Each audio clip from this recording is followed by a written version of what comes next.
just found out this huge apartment fire started at a unit that firefighters had been to just 12 days before. They told the guy living there to put out a fire pit he had burning on his balcony. But then they say this massive fire started on that same balcony. Firefighters had to rescue 5 people from the flames, and neighbors told us some had to jump out of upper story windows to survive. And the department says the guy who lives in that unit where this fire started is not likely to face any charges. It was an accident waiting to happen, and we had all noticed it.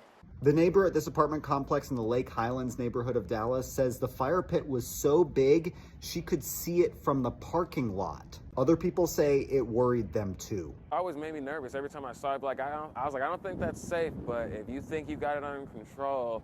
That guy's apartment burned in the fire. His dad had to rescue his cat and then jump out of a second-story window. Here's what the fire department says. 12 days before this big fire, the apartment property management company called them because a tenant was burning trash on his patio. Firefighters came out and they say they told him he needed to put out his fire pit and the multiple candles he was burning there. This is the same balcony, they say, where the fire over the weekend started. The apartment complex says it's trying to help people who were displaced in this fire find a permanent place to live. They say they have policies dealing with fire pits and they enforce those policies. Recently, they say they've cited people for breaking some of their policies. The department says this fire was an accident, so it will not be bringing any charges.